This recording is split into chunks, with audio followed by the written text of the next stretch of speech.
Hello, everyone. Welcome back. Episode 2 of Disruptive Discourse. Before we get into it, you might have noticed I have a new background. Somebody said, your background is dark, and I agreed. Remembered how much I love teal, so I hope you all love my new teal wall and my white bookshelves with a new, innovative, modern look. So, anyway, we are jumping into interviews, and as I believe I shared with you, this is my very first podcast, blogcast, whatever the heck you can call these things. And so what do when you're doing something new? You go find someone who you know and trust, kind of like a safety blanket. So who better to bring on for our first personal interview than my very own boo thing, Dwayne Patrick Hall, who is certainly my better half. So obviously, I'm a tad bit biased because he is my boo thing. However, all jokes aside, I think you all will really benefit from hearing from him. And I look forward to hearing what he's going to share about his journey from young man going through being an athlete and then working his way through the ranks and working as an executive currently in a Fortune 500 company. Now, Dwayne will likely share that he lost several best friends to death, including gun violence, and hopefully he'll share with you all a little bit how he made it through. But I think another interesting thing about Dwayne is that you don't hear Black men very much sharing, or men in general, sharing about bouts of suicidal thinking. And I do know that Dwayne has experienced that. So hopefully he'll open up to you guys as since he's with his boo thing, right? All right, so let's jump in and see what he has to say. Always has. So welcome, Dwayne Patrick Hall. It is a pleasure to have you with me today. I'll just start by asking you to introduce yourself. And you tell me, when, as you know, of what we're focused on, what makes you want to show up to this podcast, and just tell us about how who you are is relevant to this work and this focus. Awesome. Well, Dr. Joy, thank you for having me on this podcast, because you couldn't have said it better. When I think about where I've been, it's been a roller coaster ride, and I think a lot of people in life can say that, right? But when I think of growing up, going to a predominantly African-American high school, then being disrupted by going to a predominantly white public university, then getting into corporate America, which it was probably a good choice to go to a predominantly white university, because it made me aware of what corporate America was going to look like. Also, that those social norms, those confirmations that you have to go through to fit in. And then getting into my latter years and realizing that you only fit in by being who you are.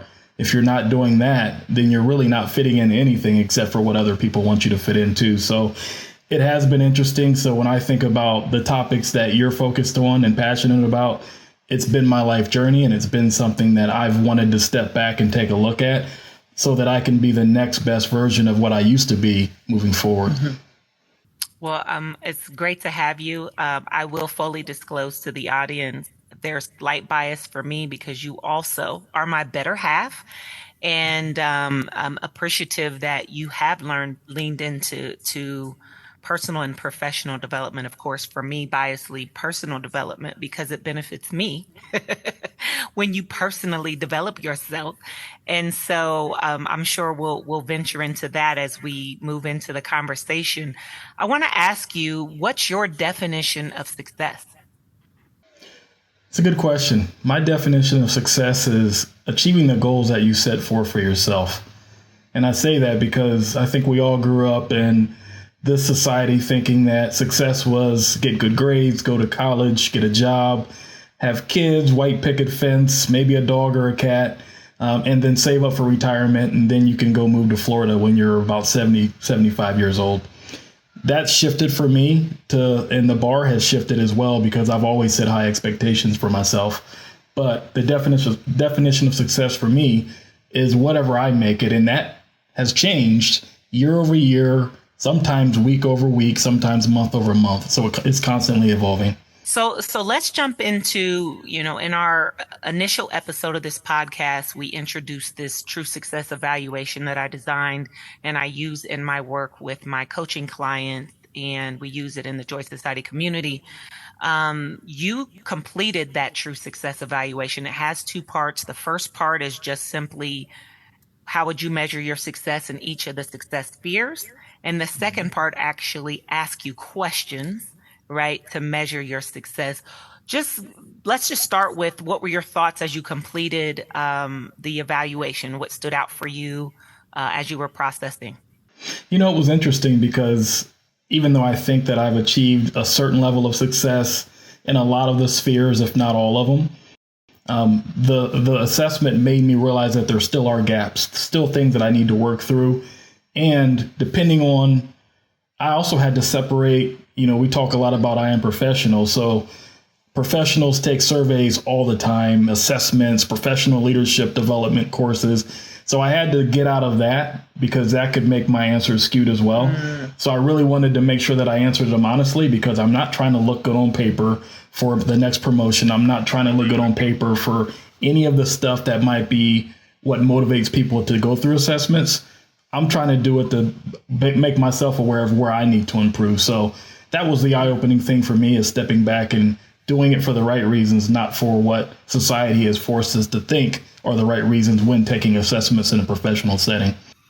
Wow, that's a good point. That's not something that I was even thinking about when we do assessments, right? As professionals, leaders, business owners, especially, I know you are in a executive level in a corporate environment, corporate organization, and I'm thinking back. It's been a while because I am self-employed and work for myself. I don't usually put myself through assessments, but I'm remembering, right, all of those times that I have when I applied for a job or whatnot, or even when I was in a leadership role within an organization. And yeah, even in those, you're thinking through the lens of, what does someone want to hear from me? What is going to be the right answer, even when they start off by telling you there is no right answer.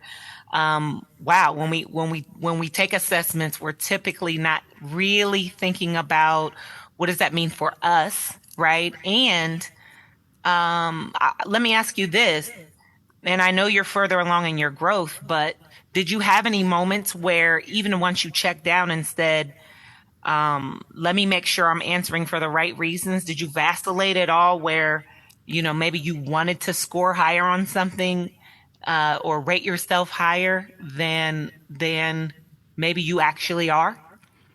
Good question, but it's actually the opposite. I wanted to score myself lower in many things because I want to push myself harder to achieve a higher level of success.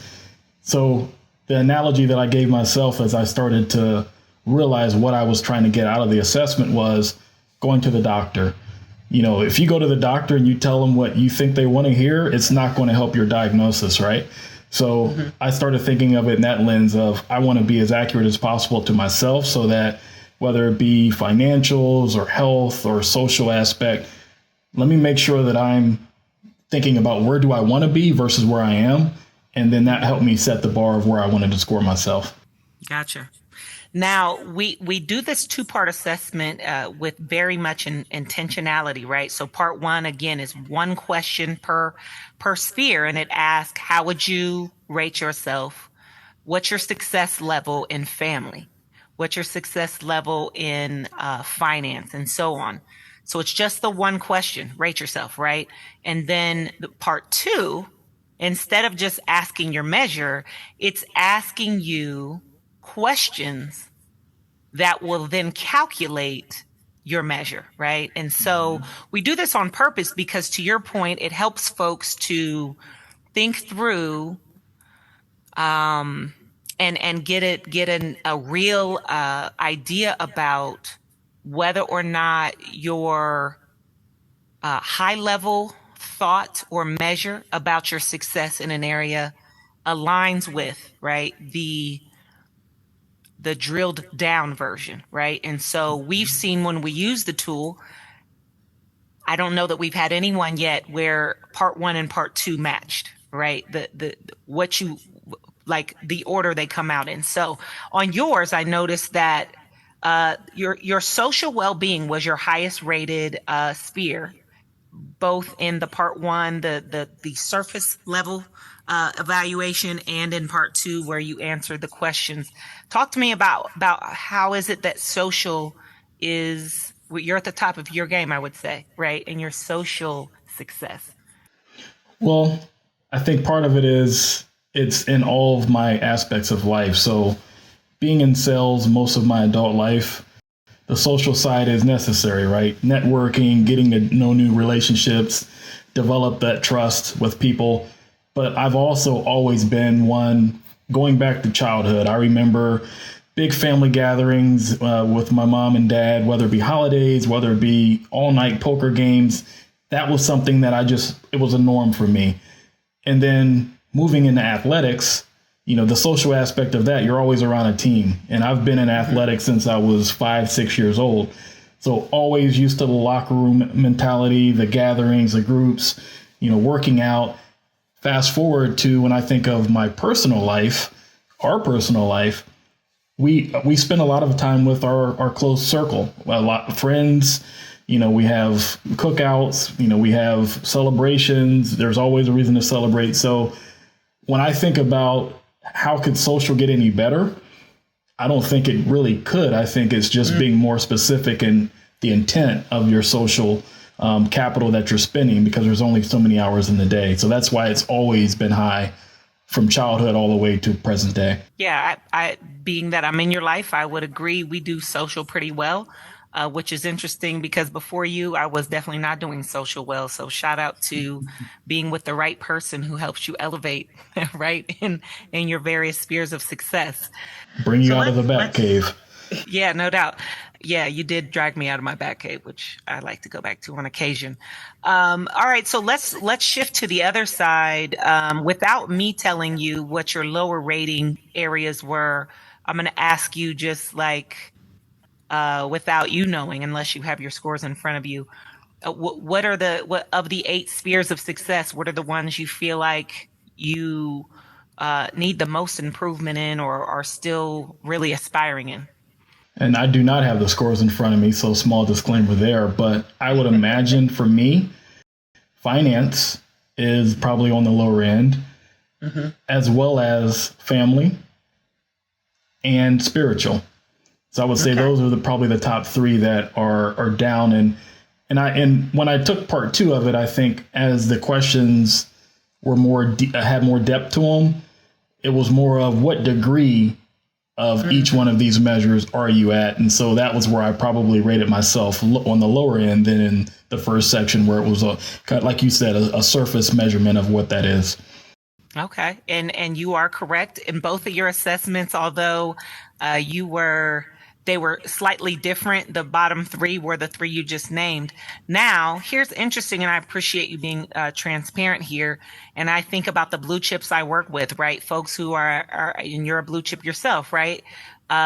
Executive in a corporation, business owner, athletes and former athletes. And folks tend to assume, this is why we're disrupting the definition of success and professionalism, that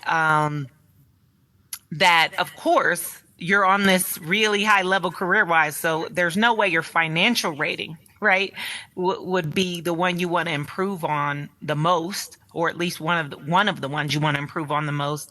And of course, share to the level of comfort that you have. How is it? You're a VP in a very strongly performing corporation, and financial is one that you are focused on the most in improving. Well, that's probably one that might take me a couple of days to unpack, but I'll unpack it to the best of my ability. And for whatever reason, as you were talking through that, for people that have not seen the ESPN 30 for 30 on Broke, that was one that highlighted multi-million-dollar contracts, and in some cases, $100 million contracts, where people are dead broke now. So the old adage, it's not how much you make, it's how much you spend, I think comes into play for me as well as in that example. The other thing I think about is continuing to move the bar, which I mentioned earlier. So yes, I might have enough money to be comfortable. We might have enough money to travel and do great things and have fun with each other. But is that really wealth now? And I would say no. When you think about long-term goals and even some of the short-term goals that we collectively have, that's not where I want to be. The other part is, going through a divorce. I went through a divorce, as you know. Anyone that has gone through that knows the financial, the emotional, the traumatic experience that it can be. And so building myself back up after that is a big part of why I rated myself so low to there. But I also think about, as I've done a lot of the professional development and thinking about what are some of the things that I want to get stronger in. So understanding markets, understanding investments, understanding just how to build wealth outside of your normal 9 to 5.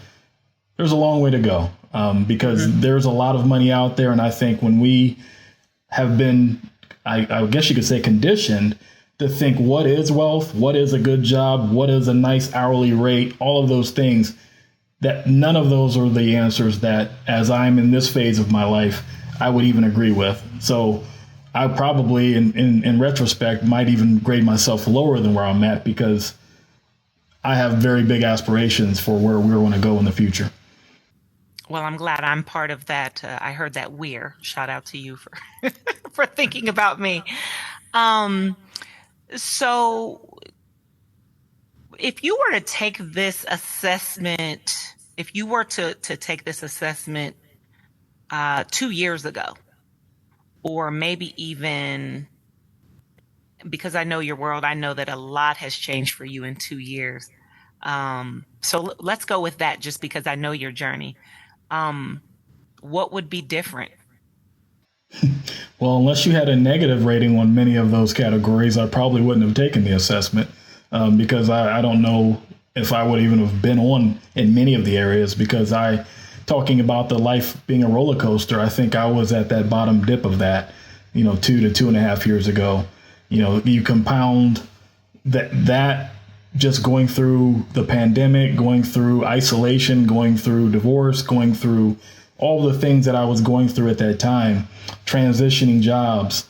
Those are the types of things where you think there is no light at the end of the tunnel. So even in my mindset, I didn't have a lot of things that I was positive about. I didn't think that I had support. I didn't think that my friends were there, even though they were. I just basically put myself in isolation and assumed that was the reason why I was in isolation when it was really all self-prescribed by myself. So yeah, going back to 2.5 years ago, I think it would have been night and day to today.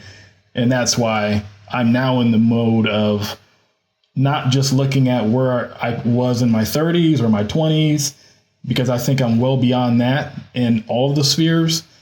But now I've moved the whole bar of how I'm measuring myself as I move into my mid to late 40s and into my 50s. So yeah, let's double click on that, Dwayne, because I recall, and it brings me great joy to see that your social success, your social well-being is a top rating, because I recall you literally feeling as if and expressing that you felt like you were alone and that you had no one back then. And I literally made it my business. And as a result, you had revealed to me some suicidal thoughts. I don't think you were close to taking action on them, but you had some fleeting thoughts. And I knew that you had so many people in your world who loved you, but I also knew you weren't giving them an opportunity to be in your world. And I made it my mission I had to trick you, really, right? To get you reconnected and to getting you opening those doors again. Can you share, as much as you're willing, what was going on for you that led you into that really dark space, and specifically rating as 0 or less in your social success at the time? Well, it's interesting because, you hear it more and more now, and you and I have had conversations about this in the past around expressing that it is okay to not be okay.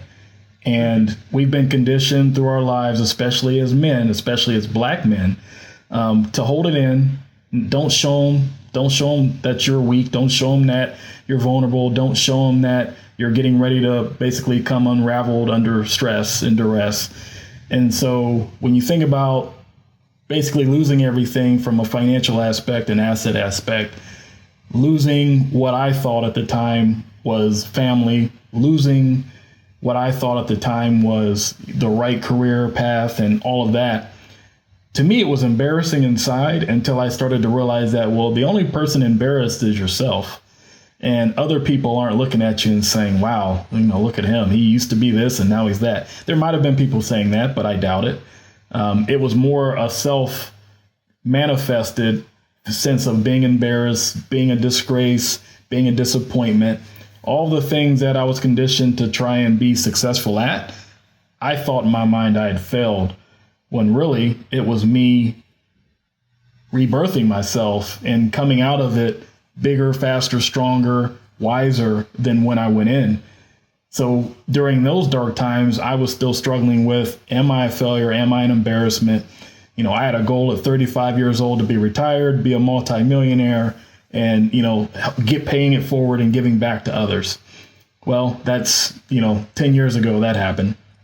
So reflecting on all of that and then, running into the brick wall of everything that we've been talking about. I think that was the biggest challenge for me, was getting over myself in my head of not being a disappointment, this not being embarrassing, this not being a disgrace. This is just a reset of my life and moving forward to grow and to aspire for new heights and goals. And I'm glad you brought that up, Dwayne, because I had forgotten, because I long past I was supposed to be at least a millionaire by 30. So I was late. I was late to that party as well. Who else has set that goal for themselves and didn't quite get there? I think when you get older, you start realizing it might take a little more time than you thought. And that ability to recalibrate is important. But I also know, Dwayne, you had multiple people who were very close to you that you considered best friends pass away and or be killed. I mean, obviously pass away either way, but talk to us about how losing, because that's what I saw for you, is that you lost some really important people to you. And in going through that, you lost touch with who was here still, who's still here and still cares about you and who still wants to spend time with you. Share with us a little bit about the loss, because you've had lots of losses in the social space. Yes. And, it's probably one of those things that I could write a book about, but thinking about best friends, these aren't just people that were close to me. These were people that were at that time in my phase of life were best friends. And I can go all the way back to my best friend, Timmy, getting hit by a car running across the street to get some ice cream, when we were very little. Fast forwarding to middle school and losing one of my best friends who unfortunately was shot in the head, and being in the wrong place at the wrong time. Moving to high school, having the same situation happen with another best friend who was part of that group, also gets shot in the head. And then, moving further into life and, thinking about as you get older, you expect that, right? You expect as you get into your 40s, 50s, 60s, 70s and beyond to hear about someone passing away because of health conditions. But and I don't want to say I'm numb to it now, but seeing it before I turned 6, seeing it before I turned 16, seeing it again before I turned 25, seeing it again before I turned 30. We had a mutual friend, that lost his life, and we both rode motorcycles. He was always over at my house when I had it. So thinking through how many of those happened. And I think to your point, it wasn't so much that I forgot who was still here. Everyone that I lost, and there are still people that are alive that saw the other part of me, were there when I didn't have anything. Were there when I was a kid with no worries, just growing up and trying to navigate this world that we call success, education, athletics. They're all gone. Those people that I gave all of that and opened all of that to, with the exception of a few. So fast forward to hitting rock bottom a few years ago, I was trying to process, who would I go to? Who would I go to like Rico? Who would I go to like Gary or Leon or Bruce? Who would I go to along those lines, or Tony, that knew so much about me that I could just be open and be free? And I think that was also where I kind of spiraled and said, yeah, I don't have anybody that I could open up to like that. And fortunately for me, you became that person that I could open up to. And then, when I think about you becoming committed and thinking about how you were going to write that, the vision I keep getting in my head is seeing all of my fraternity brothers walk through the backyard. Had no clue they were going to show up for my birthday, but people that I haven't seen in over a decade, all my sands just come around the corner. So thinking of things like that is kind of the silver lining to the other side of that, which was those dark moments. Thank you for sharing, Dwayne, and thank you for being transparent. I know for, again, professionals, leaders, and business owners, especially men, especially Black men, being transparent like this is just something we don't see enough. And this is why we're here, Disruptive Discourse, right? This is disruption of the traditional, I would say, lie of success. And disruption of this idea of professionalism. And with that, Dwayne, we've been talking a lot about the personal side. Let's shift back to the professional career side. You went to high school. You were an extremely talented athlete. You went to the NFL. Obviously, things didn't work out. Share with me your journey of those highs and lows of being a successful professional from that journey to where you are now? Well, it's interesting because I never looked at it as competition. I looked at it as an opportunity to be with my friends more often. So I can go back as far as backyard football games in our neighborhood. And ironically, pretty much everyone that played in those games ended up becoming pretty good once we got to high school, because we all were on the same team from Little League through high school. And one of the things that I am very thankful for when I think of the athletic is it directly correlates to my professional career, in that there's adversity, just like in football, because that was a sport, even though I was pretty decent in basketball, baseball, and other sports. But football is the one that I just developed a pure focus for. And I still had the naysayers. I still had coaches saying that you can't, you're too short, you're too slow. Maybe you're at the wrong position. I had that come from my high school coach. I was first team All-State my going into my senior year, and every college coach that came in and asked about me, he said, yeah, he's probably too short for your program, or too slow, or maybe he's not at the right position. But, so I ended up getting a lot of my recruitment from a coach that played against me. And he was a big advocate for me, in which, kind of leads you to believe, all right, well, who are your friends?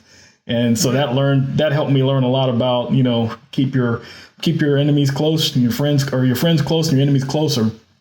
And that made me think about that. But even transitioning into college taught me a lot around thinking about it's on you now, because once you go from high school to college, you can sleep in.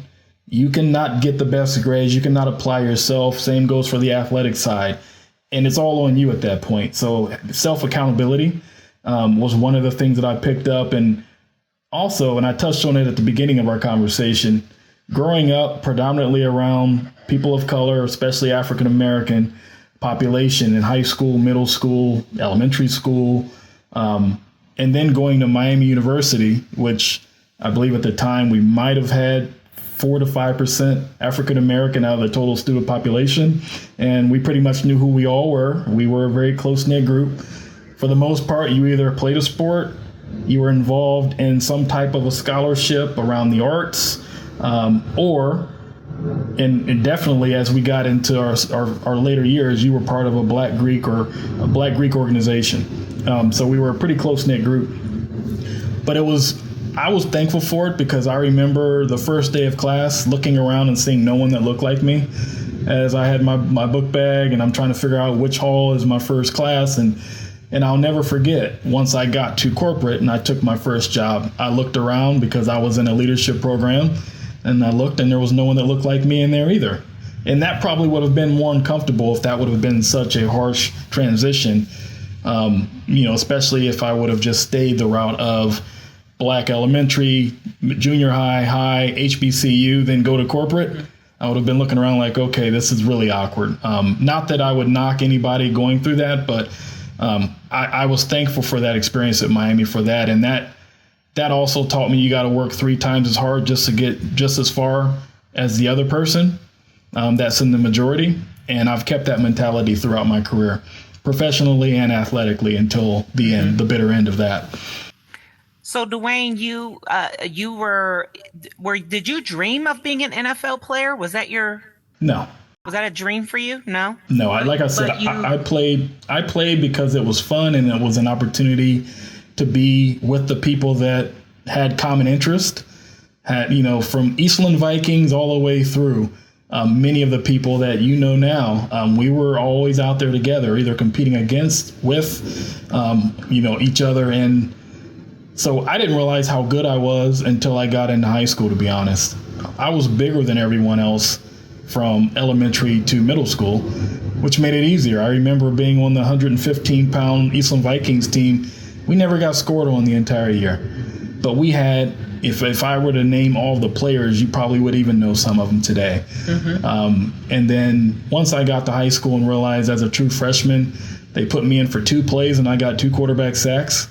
It was like, okay, I think I can do this. And this was when I was 135 pounds and dripping wet, and I was playing defensive line of all positions. So out of position, nowhere near the size that any of the people on the field were. But that was when it all clicked to me, and that's when I got serious about it. So, but you got to the top, and then quickly that didn't work out. What was the emotional experience for you to get to what many would say, whether you were aspiring to initially or not? You got there, but then I believe you got injured. How did you process the experience of getting there and then it basically disappearing almost as soon as you got there? Well, for me, it was different because I wasn't make it to a team or bust. It was continue to enjoy what you were able to do until you're not able to do it anymore. I've always had that mentality. And in some ways, it was a sigh of relief because whether it be friends, family members, everyone basically kind of hitching their wagons to my potential success. And then for that to go away and for me to go back to the drawing board eliminated a lot of the people that I knew weren't there in my corner for the right reasons. So I experienced a lot of relief where some people may have said, I'm going to rehab and I'm going to try and get back. And for me, it was I want to rehab so that I'm not limping at 40 years old or walking with a cane, but not to try and continue to push this. Okay. That's an interesting and unusual set of mature perspectives for that age. So I want to move over again deeper into this professional component. And you've talked about being a Black person, a Black man in a corporate world. We've continued this conversation about I am professional or what is professional. Tell me about some of the challenges you've had and how you maneuver this idea of both success and professionalism within the world you're working in today. Well, I think I'll never forget one of my first sales calls after I had to go through probably more hoops than most to get the position in the first place. Had a really good phone screening with the organization, and I won't name no names on here, but and then we scheduled some time for me to go out and meet them in person. And the look on their face, because this was a rural company, the look on their faces when they saw that I was a Black man, because I think they assumed just by how I articulate my words and how I was professional on the phone that I would not look like I looked, was interesting because they didn't even try and hide it on their faces. They also cut the meeting 15 minutes short, and we also did not get the sale, even though we were probably positioned and had the best features and benefits, had the best proposal. We got feedback from other people in the room that we were by far the favorite by the committee, but they went with another direction. So early on, I got a kind of a sniff of what the good old boy network really is, and understanding that network, even beyond, because we talk about the baby boomers kind of being the shifting of the guard of that, it still exists, and it will probably shift into the millennials maybe even beyond that. But knowing that I have to have my A game all the time, knowing that I think in the early 2000s, it was interesting. This whole business casual craze came along, where it really wasn't business casual because a lot of, white colleagues would show up with khakis on and a t-shirt, and that was business casual for them.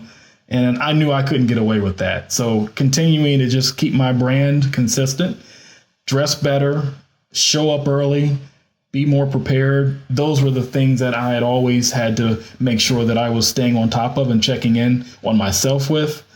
And then also understanding that even if it's not overt in how you're being discriminated against, it's covert, and it may even be, the implicit biases that you experience. I can't tell you how many holiday parties and leadership functions I've been at where there's the black jokes start flying, and I just kind of, chuckle and say, yeah, that's pretty funny, And now I think now that we're more aware of it, that probably doesn't happen as much, but it really happened in the early 2000s for me where, I would always be part of the senior leader in the room grabbing me under his arm and saying, hey, I do have a black friend, and everyone would laugh about it and pull me over there. So just kind of reflecting back on some of those topics and stories, and then the reaction from potential clients, networking events where I would look around and see that I was the only black person.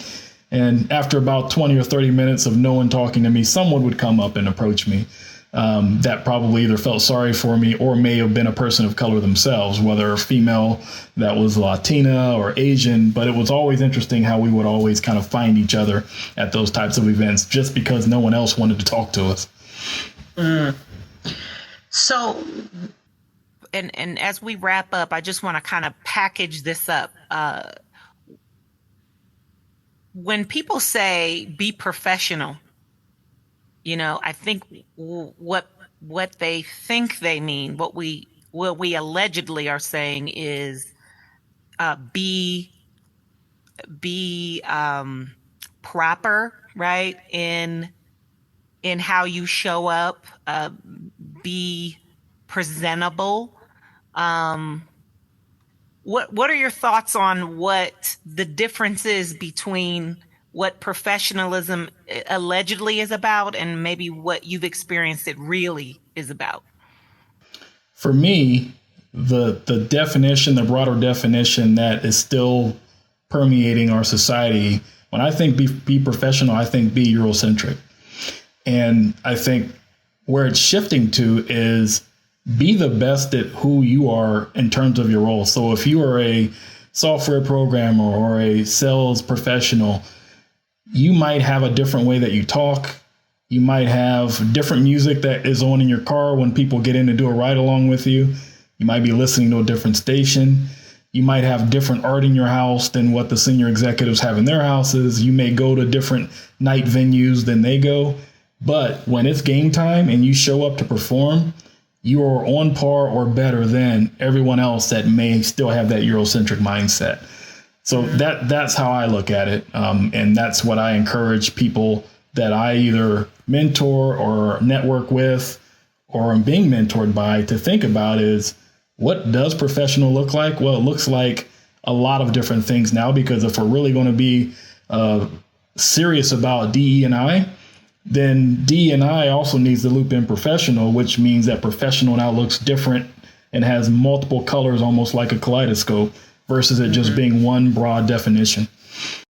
And multiple dress codes, because for those who don't know you, y'all got to, if you ever get a chance to meet Dwayne Patrick Hall, Dwayne shows up highly unprofessional at times.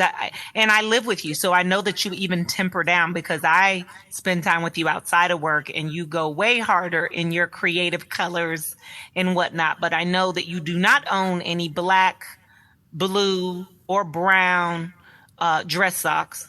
All of your socks have at least 10 colors in them. You've been known to wear some really wild colored red bottom shoes to work.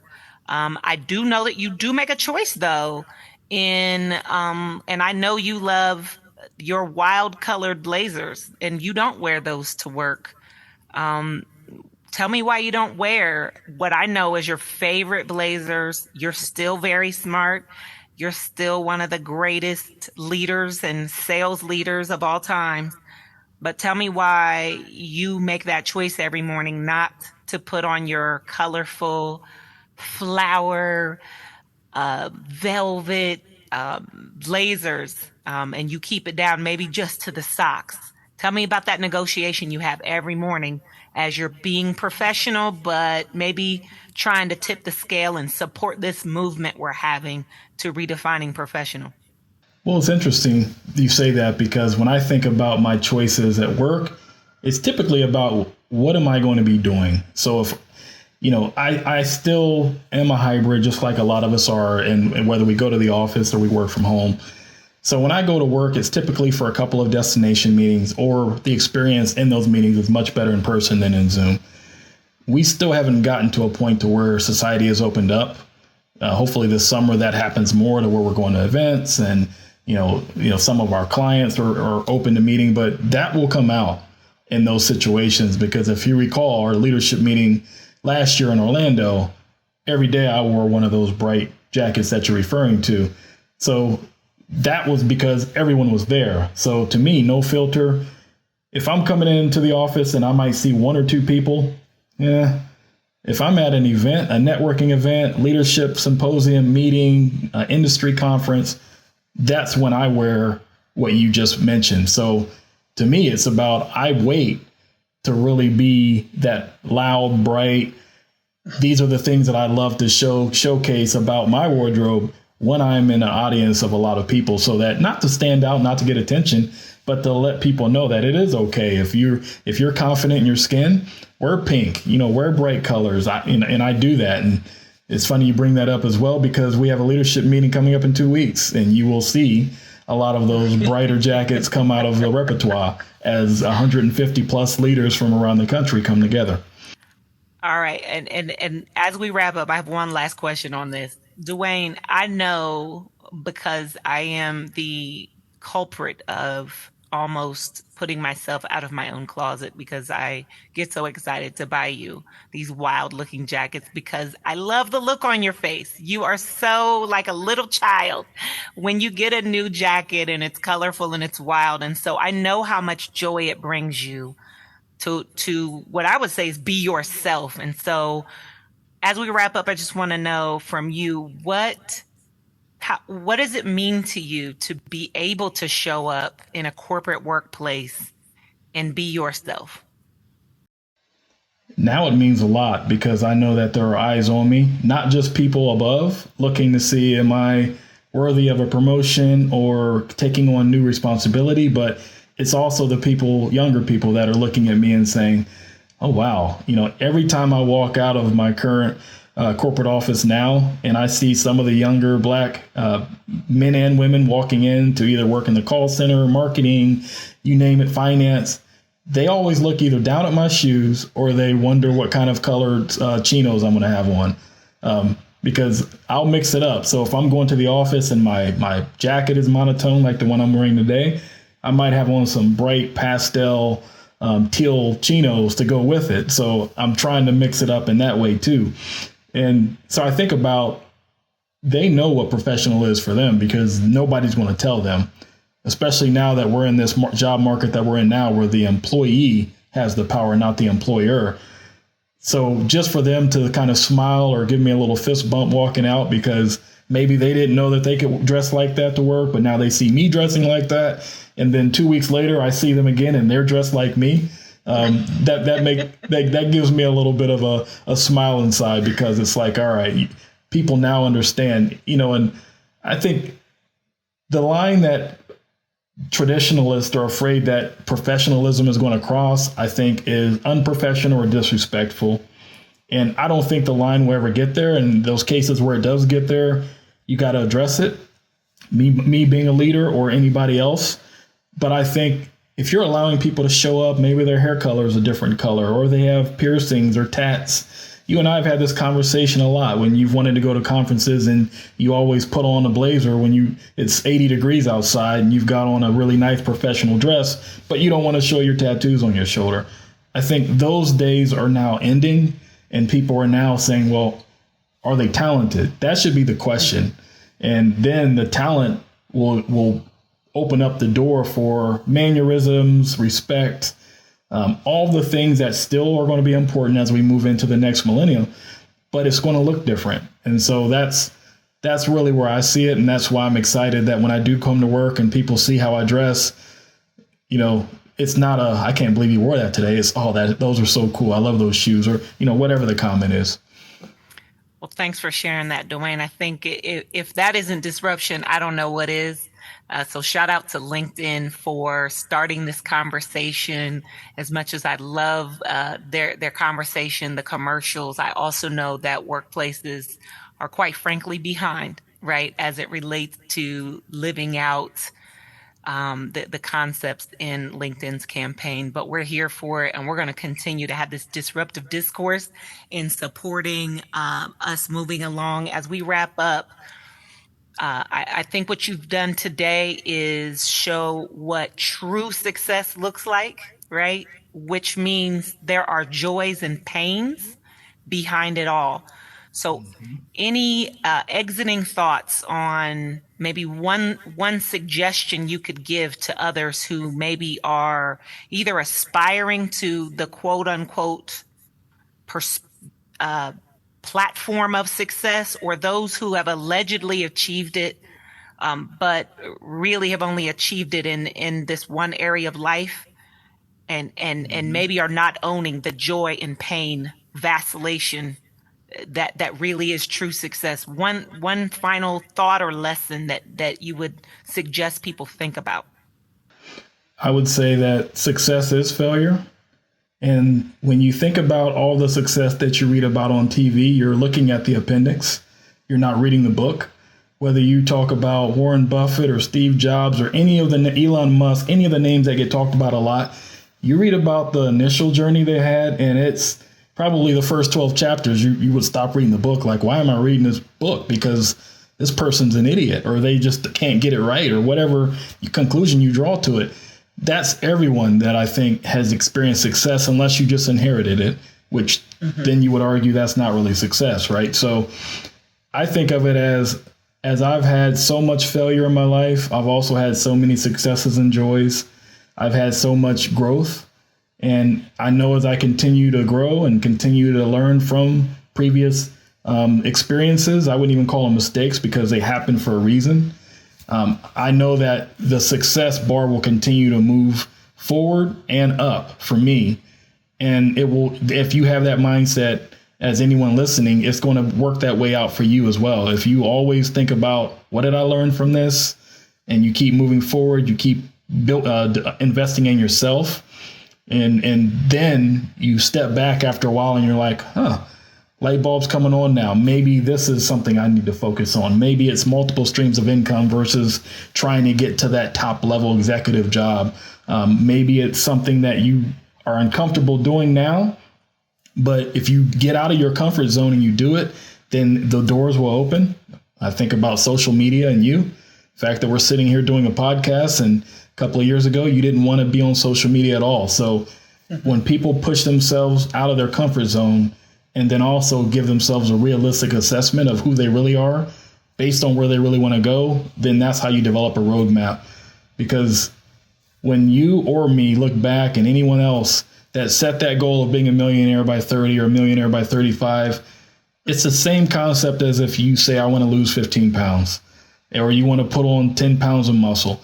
You've got to be in a regimen. You've got to have a plan. You've got to be consistent, and you've got to be committed. And to say I wanted to be a millionaire by 35, I can't answer yes to any of those things of how I was going to get there. I just wanted to be that, but I didn't have a regimen. I didn't have a plan. I didn't have any of that. That was just an aspiration. So to really set a true goal and get out of aspiration mode, you have to really be detailed in your thought and also stay committed to that. Well, thank you, Dwayne. And I appreciate that while you have achieved quite a bit of success and are living a quote unquote successful life now, what you know is that even as you quote unquote get there, you never arrive. And there's joys and pains even as you get to whatever today's goal is. So thank you for being part of this disruptive discourse today. Thanks for having me. It was a pleasure. Woo! What'd y'all think? Man, this is all I could have hoped for our first interview.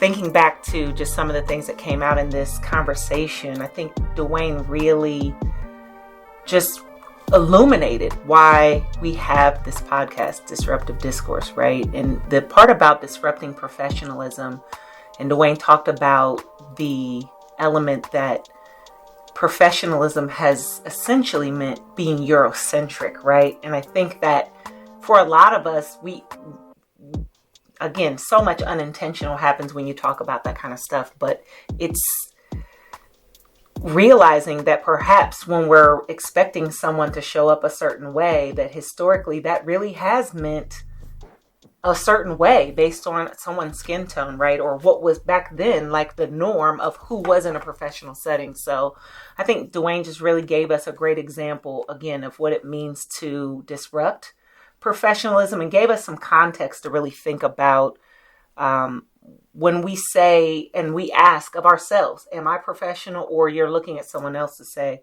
are you professional?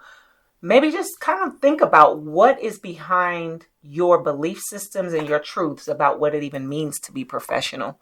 I also like that he talked about ultimately that being who you are is success, right? So again, another magical moment gem that he shared. And the last thing that really stood out to me with Dwayne, and I mentioned it, I think, as he was speaking to it in the interview, is when he talked about taking the true success assessment, he talked about how so many of us in professional spaces take assessments. And even when you think back to when you were a kid, right, and you were taking tests, you're trying to like get the A, perform well, think about what did they want your answer to be, and then you try to facilitate that answer so you could get the good grade.